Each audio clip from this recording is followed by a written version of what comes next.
그는 당시 이른바 농병수를 주창하였다고 전해진다. 상앙에 따르면 식량 생산과 군비는 나라가 뒷받침해야 하는 활동이라는 것이다. 오직 농민과 군병이 나라가 격려해야 할 계청이라는 것이다.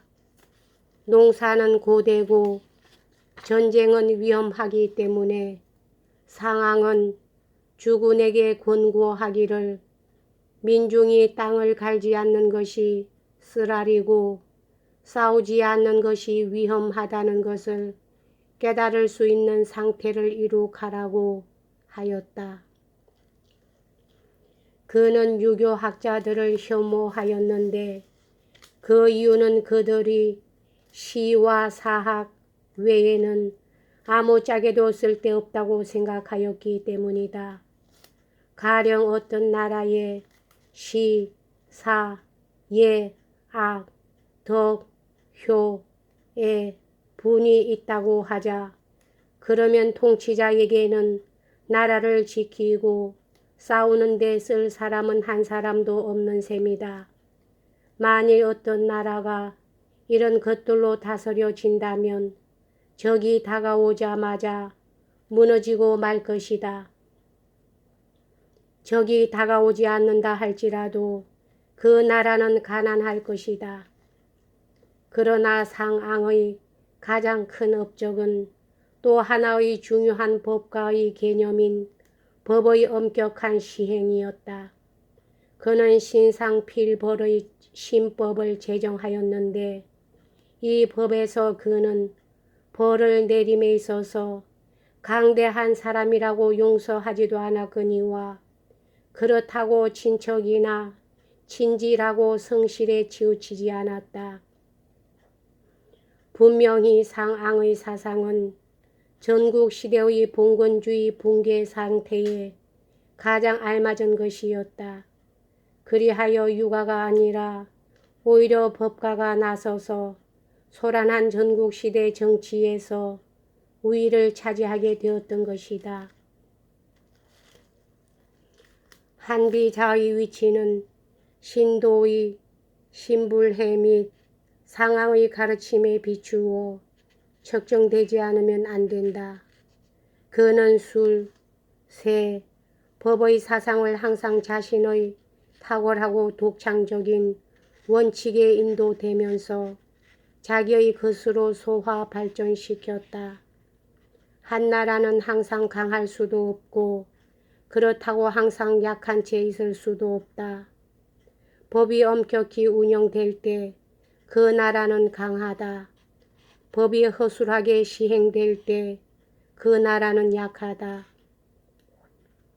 한비자는 늘 주장하기를 잘 다스려지는 나라는 엄격히 그리고 확고하게 시행되는 일정한 법 체제에 주로 의존한다고 하였다. 이 법 체제 또는 법전은 구체적이고 자세해야 한다고 그는 다음과 같이 말하였다. 생도는 그들의 교과서가 너무 간략하면 그 뜻을 곱새길 것이다. 이와 마찬가지로 법이 지나치게 간결하면 민중은 그 의도를 이러쿵저러쿵 논의할 것이다. 그러므로 성인은 저술할 때 그 논지를 상세히 명확하게 해놓는다. 현명한 통치자는 법을 제정할 때 모든 우발 사건에 꼼꼼히 대비한다. 이뿐 아니라 법전에 규정된 벌칙은 극히 중해야 한다고 그는 주장하였다. 상앙은 사소한 비행에 대하여 중벌을 제정하였다. 큰 죄가 범해지는 일은 드물다. 그러나 사소한 비행은 잦다. 최선의 정책은 민중으로 하여금 쉬운 것을 피하고 그리하여 어려운 것을 범하지 않도록 인도하는 데 있다. 사소한 비행이 없으면 큰 죄도 범해지지 않을 것이다. 그러므로 공손왕은 말하였다. 벌이 무겁다면 아무도 감히 법을 범하지 않을 것이다. 이것이 처벌로 범죄를 제거하는 방법이다. 물론 법은 단순히 기계적으로만 움직일 수는 없다. 이는 운용할 사람을 필요로 한다. 이 사람들은 수를 써야 한다. 신불해는 수를 역설하였고 공손왕은 법을 역설하였다. 술이라 할 때 우리는 공과에 따라 등급을 확인하면서 임명하여 직위를 채운다는 것을 뜻한다.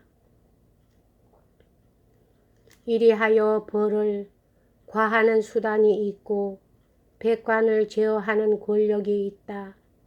군주는 수를 가져야 한다. 법이라 할 때 우리는 모든 규칙과 벌칙이 제정되는 것을 뜻한다.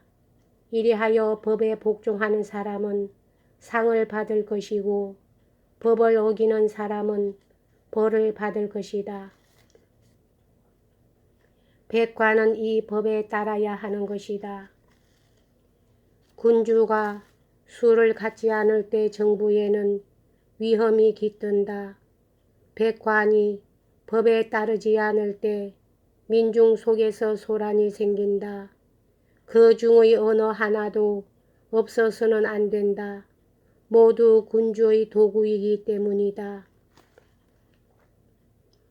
법과 술밖에 또 왕의 권력 또는 권능의 뜻에서의 세가 있어야 한다.